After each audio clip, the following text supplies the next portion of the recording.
Heart beat scan ఒక్క second లోనే world class 640 slide CT scan ఇప్పుడు మీ విస్టా ఇమేజింగ్ బంజారా హిల్స్ లో. అమ్ము ఏళ్ల పెళ్ళాలు తాడు పెట్టిక్కిన తెగ, ఏళ్ల నోరు పడిపాను, ఏళ్ల కాష్టాలు కాలిపాను. పసిబిడ్డను చేసి అట్ట వాతలు తేలేదట్టు కొట్టడానికి వాళ్ళ చేతులు అట్ట వచ్చినాయో, ఏళ్ల చేతులు ఇరిగిపోను. మరి ఈ రాయుడు గాడి ఆగడాలు మితిమీరిపోయినాయి. ఆయన నలుగురిలోనూ నిలబెట్టి ఇంత గడ్డి పెడితే తప్పితే బుద్ధి రాదు. చూస్తా ఆడి సంగతి నేను తెలుస్తాగా, నువ్వు ఊరుకోరా. ఇదిగో అమ్మాయి, ఏంటమ్మా బిడ్డను జాగ్రత్తగా చూసుకోమ్మా, నేను వస్తా. మంచి పని చేయడం తప్ప మరొకటి తెలియని నువ్వు ఇలాంటి పని చేసావని ఎలా అనగలిగారయ్యా? ఆ రాయుడు తలుచుకుంటే గుళ్ళో ఉన్న దేవుడు కూడా తప్పు చేశాడని నిరూపించగలడు పార్వతి. పాపమే ఊపిరిగా బతుకుతున్న రాయుడు మంచిని భరించలేడు, సహించలేడు. అతనే కదండి బాబుని ఇంతవాడు అంతవాడు అని పొగిడి పెద్దరికం అంటగట్టింది. అదేనే రాయుడు రాజకీయం.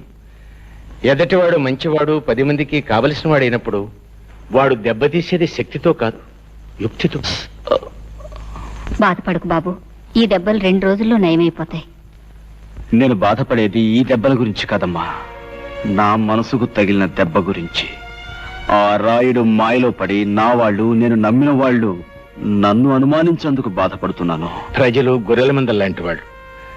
రాయుడు లాంటి స్వార్థపరులు, దుర్మార్గులు వాళ్ళని తెలివిగా తప్పుదారి పట్టిస్తూ ఉంటారు. వాళ్ళని ప్రయోజనం లేదు. చూస్తూ ఉండండి, ఈ గొర్రెల మందల్లాంటి ప్రజల్ని గర్జించే సింహాలుగా మార్చి ఆ రాయుడి మీద కుదులుతాను. నాపై పడ్డ ఈ అపనిందన తుడిచేసి నిజమేంటో వాళ్ళకి తెలిసొచ్చేలా చేస్తాను. ఆ రాయుడు దెబ్బ కొట్టింది నీటి పావులు కాదు, తాచు పావులని నిలుస్తాను. వస్తాను బాబు. రే రాయుడు, నీ బతుకులో నిప్పెట్ట.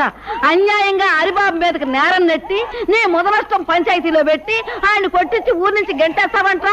నువ్వు నీ పెద్దరకు నీ పంచాయతీ బూడిదైపోను. ఒరే, ఇన్ని సంవత్సరాలుగా నిన్ను చూస్తున్నానే, భయపెట్టో మాయ చేసో నా బిడ్డను నీ గుప్పిట్టో పెట్టుకున్నావు. నా కూతుర్ని అల్లుడిని ఊరి నుంచి తరిమేశావు. నా వాళ్ళని నాకు కాకుండా చేస్తున్నావు కదరా నీ నోరు పడా. ఊళ్ళో మంచిని చంపేశావు. నీ మాటకి ఎదురు లేకుండా చేసుకున్నావు కదరా సచ్చినాడా. ఇవాళ హరిబాబు నీ ఆటలు సాగనివ్వటం లేదనేగా ఆడి మీద అంత నిందేశా. ఒరే రాయుడు, ఈరిగాడు కూతురికి అన్యాయం చేసింది నీ కొడుకేరా. వాళ్ళిద్దరూ కలిసి తోటలెమ్మటా దొడ్లెమ్మటా తిరగటం నా కళ్ళారా చూశాను రా ముదనష్టం చచ్చినాడు. రేయ్, నిన్నంత తేలిగ్గా వదలనరా. నిజాలన్నీ కూడగట్టుకుని సాక్ష్యాలన్నీ తీసుకొని ఆ రచ్చబండ దగ్గర నీ బతుకు బజారు పారయ్యేటట్టు చేస్తారు. ఊళ్ళో వాళ్ళందరి చేతుల్లో నువ్వు కుక్క తాగొచ్చేటట్టు చేస్తాను రా. రేయ్, ఈ జగ్గమ్మ నీ పాలిట అమ్మోరైపోతుంది, నిన్ను సర్వనాశనం చేస్తుంది. జాగ్రత్త. ఒరే, నీకు ఒక కూతురు ఉంది కదా, దానికి ఊళ్ళో వాళ్ళందరూ ఉసురు తగలకుండా చూసుకోరా.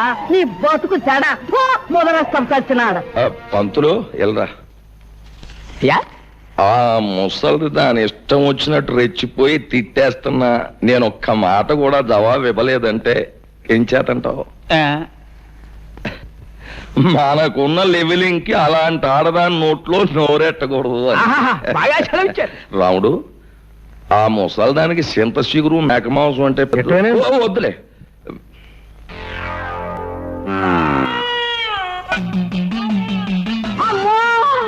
ఇంకా ఈ రాయుడుగా నా మీద కాంబోతున్నది రాడు. అరే నాయనా, హరి ఆంధ్ర చేస్తున్నా. హరి హరి నాయనా వచ్చేసిందిరా ఆంధ్రోతు. హరి నాయనా, హరి హరి.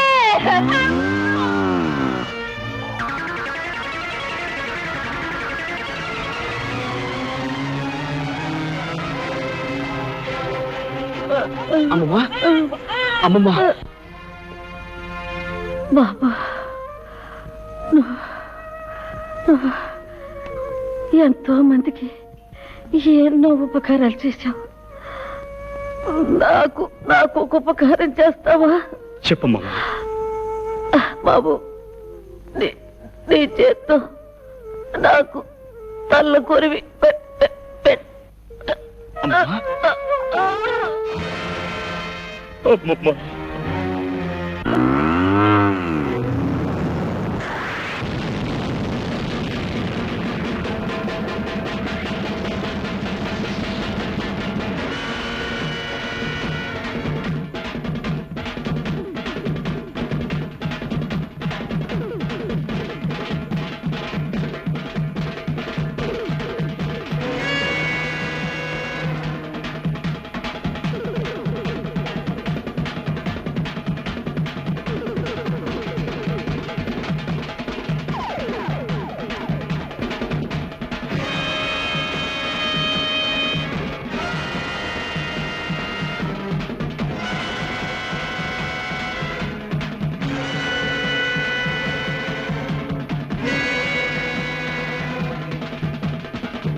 ఏంటి ఏంటి ఘోరం? ఘోరం కాదు రాయుడు, ఇది నీకు ఒక గుణపాఠం. నీ ఆంబోతుని ఉసిగొల్పి ఓ ముసల్దాన్ని చంపడం కాదురా. నువ్వు మగాడు అయితే ఓ అమ్మకు అయ్యకు పుట్టినవాడైతే నాతో ఢీకోరా. కంగారు పడకు, ఆ రోజు వస్తుంది. రే పైన దేవుడు ఒకడు ఉన్నాడు, అన్నీ ఆడే చూసుకుంటాడు. దేవుడే ఉంటే నువ్వు చేసే ఈ ఘోరాలకి నిన్నెప్పుడో బూడి చేసేవాడు. రాయుడు, నేను ఇక్కడ వచ్చింది నీ అంతు చూడ్డానికి. నీటోళ్ళు చాలా మంది వచ్చారు, జిలేబీలు హల్వాలు తినేసి బాల్చీలు తన్నేశారు. నీకు ఆగతే పడదు. అది చూస్తారా? ప్రాణాలు తీసే పశువు కొమ్ములైనా పాము కూరలైనా పీకి పారేసాను నేను. కనిపించని కొమ్ములు కూరలు ఉన్న నీలాంటి రాక్షసుని మాత్రం వదిలిపెట్టను. ఎప్పుడో నీ ఆంబోతులాగే నువ్వు నా చేతిలో చస్తావు, గుర్తుంచుకో.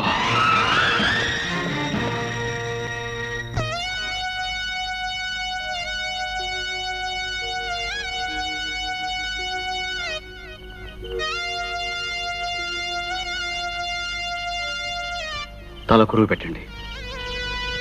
వద్దు, మా అమ్మ బతుకున్న నాళ్ళు ఆవిడ ఏ కోరిక తీర్చని దుర్మార్గుణ్ణి. పోతూ పోతూ ఆవిడ నిన్నే తలకొరువు పెట్టమని చెప్పింది. ఇప్పుడు నేను ఈ పని చేసి ఆవిడ ఆఖరి కోరిక కూడా తీర్చని పాపాత్ముడిని కాలేను. నీ చేతుల మీదుగానే కానీ సందేహించకు బాబు, ఆమె ఆఖరి కోరిక నెరవేర్చు.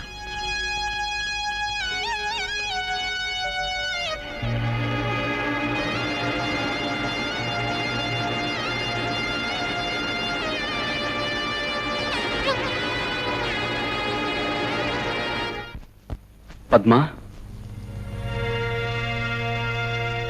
పద్మా, పద్మా, నా మాటని ఈ ఊరి పెద్దలు ప్రజలు ఎవరు నమ్మలేదు. కనీసం నా మనసు తెలిసిన నువ్వేనా? ఇంకా ఏదో చెప్పాలని ఎందుకు తాపత్రయపడతావు? 10 మంది ముందు పంచాయతీలో సాక్ష్యాలతో సహా శిక్ష పడ్డాక ఇంకా నన్ను నమ్మించాలని చూస్తున్నావా? పద్మా, ఎక్కడి వాడివో ఎలాంటి వాడివో తెలియకుండా నిన్ను ప్రేమించినందుకు నాకు బాగా బుద్ధి చెప్పావు. కళ్ళు మూసుకుపోయి నేను తొందరపడుంటే నా బ్రతుకు కూడా లక్ష్మి బ్రతుకులా అంతమై ఉండేది. పద్మా, నీలాంటి నీచుడితో అసలు మాట్లాడమే పొరపాటు. అవును గురు, ఆ అడిగాని తన్నే ఊరి నుంచి బయటకి ఇంటికాడు మీ బాబు. అంతే మరి, నాలాంటి మీద చేసుకుంటే అలాగే జరుగుద్ది. అడిగో సాంబా గురు, ఇప్పుడు మనం ఏం చేస్తున్నారా? పట్నం వీధుల్లో పెట్టలేటకెళ్దాం గురు. ఏది సన్నాసి, పట్నంలో పెట్టలు వీధుల్లో తిరగవరా? మరి ఎక్కడుంటే గురు? అలా చూపెడతాం. ఊరు ఏమని దాన్ని పెళ్లించుకుంటానని ఎక్కడ పడితే అక్కడ చేతులేసి ఓటేశాను, నమ్మేసింది. అంతేకాదురా, మన ప్రభావంతో అది రోజులు వారాలేగాక నెల కూడా వెప్పింది. దాని కడుపు కాను నువ్వైతే మరి సావుకో. అమ్మమ్మ, ఆ ఘనకారం మనసే లేదురా. అసలు ఆ టైంలో మనం ఊళ్ళో లేం కదరా. ఏది మొత్తం తప్పులన్నీ ఎత్తినేసుకుని ఆ అడిగాడు పొలివారు దాడిపోయాడు. మనమే చేసుకుంటే ఎవరికైనా అదే గతి. మరి